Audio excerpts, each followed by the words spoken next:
Fala galera, Índio na área para resolver o desafio 3. Temos hoje uma questão de gravitação suculenta que caiu no PISME em 2023. Vamos lá. Dois satélites A e B, de massas MA e MB, respectivamente giram em torno da Terra em órbitas circulares idênticas. Quer dizer que o raio é igual para as duas. Sabendo que MA é maior que MB, pode-se afirmar que... E aí ele faz algumas perguntas sobre a aceleração, a velocidade escalar, o período, a força de atração. Então, vamos por partes, né? Injô, a força de atração entre a Terra e esses satélites, ela é determinada pela teoria universal de gravitação do senhor Isaac Newton, que fala, né, que a força entre dois astros é igual a G, G é uma constante universal, vezes a massa do primeiro vezes a massa do segundo, dividido pela distância entre eles ao quadrado. Distância entre os seus centros de massa. Então, repara que se eles têm massas diferentes, né, se esse mzinho, que seria... Né, aqui eu poderia falar que mzão é a massa da Terra e mzinho é a massa do satélite. Se a massa de um é maior do que a massa de outro satélite, né, comparando, o cara que tem uma massa maior vai ter uma força, vai sofrer uma força de atração maior também. Com isso, a gente já corta a letra D, que fala que a força de atração entre a Terra e cada um dos satélites tem a mesma intensidade. Falso, não tem. Né? O FA é maior do que o FB. Voltando, né? Depois ele fala que as acelerações serão diferentes. Bom, a aceleração, né, produzida por esse astro, considerando uma parte externa. Só que bolinha tosca é essa? Finge que é a Terra, tá? O planeta Terra.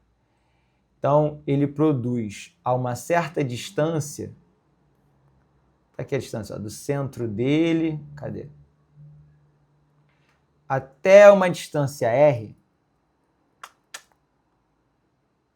ó, centro dele até uma distância R, ele produz uma aceleração gravitacional nos corpos que orbitam a essa mesma distância, uma aceleração que é dada por G, mzão, dividido por R ao quadrado. Entendendo R, né, como essa distância. Poderia chamar de D também, vai, para não ficar diferente da outra? Pronto, vou chamar de D, para sua alegria. E aí, olha só que maneiro, que legal. Essa relação de aceleração não depende da massa do satélite. Ela depende, né? G é uma constante. Ela depende da massa do planeta que está sendo orbitado e depende da distância do centro de gravidade desse planeta, né, do centro de massa, até o ponto da órbita. Não depende da massa do satélite. Então, na letra A ele fala que as acelerações são diferentes? Não, porque os dois orbitam o mesmo planeta, mesmo mzão. E eles têm órbitas circulares idênticas, ou seja, ele indica que um satélite está orbitando, por exemplo, aqui, e o outro satélite está orbitando lá. Então, eles orbitam, né, em cima da mesma circunferência de referência, digamos assim. Então, esse D também é igual para os dois. Então, as acelerações são iguais. A gente já corta a letra A também. Na letra B, ele fala que a velocidade escalar de A é maior do que a velocidade escalar de B. Muito bom. Em G agora, como é que a gente determina a velocidade? Bom, quando a gente estabelece, né, que existe aqui uma força atrativa, olhando aqui para esse satélite, ele sofre essa força gravitacional.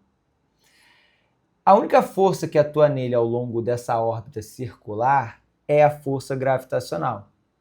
Portanto, quando a gente olha movimento circular uniforme, a força resultante ganha um nome especial, de força resultante centrípeta. Injo, o que é essa força resultante centrípeta? É a força resultante quando ele está numa órbita circular. Vai ser a soma vetorial das forças que atuam nesse objeto em cima desse eixo centrípeto, que é esse eixo, né? Esse eixo que eu estou desenhando aqui, ó. Mas eu só tenho uma força nesse eixo que você desenhou. Então, essa força, né, é quem produz essa resultante. Ou seja, a minha força resultante, que é a soma das forças que atuam no objeto, vai ser igual à soma da força gravitacional com mais ninguém. Então, vai ser a própria força gravitacional. Isso às vezes demora para a pessoa digerir. E se você não estudou resultante centrípeta, vai ser difícil mesmo de entender essa parte. Sugiro que você anote aí, né, revisar resultante centrípeta. A resultante centrípeta ela tem uma fórmula, que é mv ao quadrado sobre r. Injo, esse m quem é? É a massa desse cara aqui, ó, é a massa do satélite. E isso vai ser igual a fórmula que a gente já falou, g mzão vezes mzinho. Injo, aqui eu vou botar d, eu vou botar r. Tanto faz, né? Aqui o d é o r. Ah, tá, é a mesma coisa, isso. O d é a distância, é o raio da órbita. É mesmo. Então, no lugar de d, eu vou botar r ao quadrado. E aí, ó, vai ficar bonito. Poder cortar um r com r. Vou poder cortar esse mzinho com esse mzinho. E chegarei na relação que v é igual a raiz de g mzão sobre r. Tá, Injo? Traduz. Então, essa relação mostra pra gente o quê? Que a velocidade de orbital depende dessa constante universal, da massa do planeta Terra e do raio da órbita. Injo, mas esses dois satélites orbitam o mesmo planeta. Então, esse mzão, né, é o mesmo para os dois satélites, porque não é a massa dos satélites, é a massa do planeta que está sendo orbitado. E esse r é o mesmo para os dois satélites, porque ele fala que as órbitas são circulares idênticas. Então, a velocidade do A vai ser igual à velocidade orbital do B. E aqui ele fala que a de A é maior que a de B. Lido, engano. Injo, isso explica, inclusive, como é possível que eles fiquem na mesma órbita, né? Porque se um tivesse uma velocidade maior que a do outro, uma hora um ia encontrar com o outro e ia um bater no outro. Como eles têm a mesma órbita, né? Quando um anda, o outro anda junto, eles nunca colidem, né? Caramba, né? Caramba, que maneiro! Que maneiro. Aí ele fala depois sobre o período aqui, ó. Na letra C ele fala A e B possuem velocidades iguais, isso é verdadeiro, e períodos de rotação em torno da Terra iguais. Isso a gente ainda não conferiu, eu vou te explicar isso aqui. Na letra E ele fala o período de rotação em torno da Terra de A é maior que o de B. Então a gente tem que conferir essa situação do período de rotação, que é o que eu vou fazer agora. Mas eu vou partir dessa relação aqui, tá? Então, ó, eu já sei que a velocidade é igual a raiz de g mzão sobre r. Injo, eu sei lá dos meus estudos de cinemática angular que essa velocidade é ômega vezes o raio. E ômega é igual a 2π sobre o período. Injo, eu já sabia isso? Deveria saber. Então, não tem outro caminho, não? Vou te ajudar. Lembra que ΔS sobre ΔT é igual a velocidade? Aí você pensa, né? Em uma volta, qual é o comprimento que ele percorre? Em uma volta, o comprimento de uma circunferência, qual é o ΔS? 2πr. Qual é o tempo que a gente dá, né? Qual é o nome que a gente dá para o tempo de uma volta? Período. Seria outro caminho, né? Se você não estudou cinemática angular, mas né, tem a capacidade de pensar, você poderia chegar aqui por esse caminho, ΔS sobre ΔT. Em uma volta ele percorre o comprimento da circunferência, 2πr. O nome que a gente dá ao tempo de uma volta é período, então 2πr sobre o período. E aí você vai jogar aqui, ó, no lugar de V, você lança 2πr sobre o período, e isso vai ser igual a gmzão sobre r, tudo dentro da raiz. Quando a gente isola o período, e aí eu vou isolar rapidinho, né?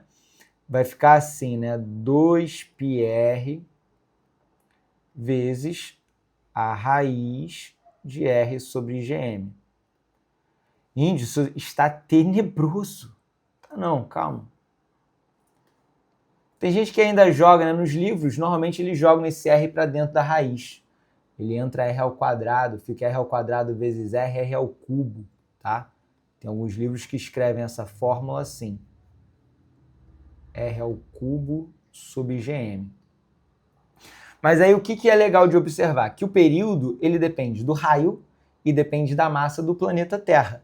Esse período ele não depende das massas dos satélites. Portanto, né, como eles têm o mesmo raio, porque as órbitas são circulares idênticas, estão orbitando o mesmo planeta, eles terão o mesmo período. Então aqui ele fala que o período de rotação da Terra é maior do que o B, isso é falso, eles têm períodos idênticos, tá? Então o gabarito é a letra C de cachorro. Um beijo e até a próxima.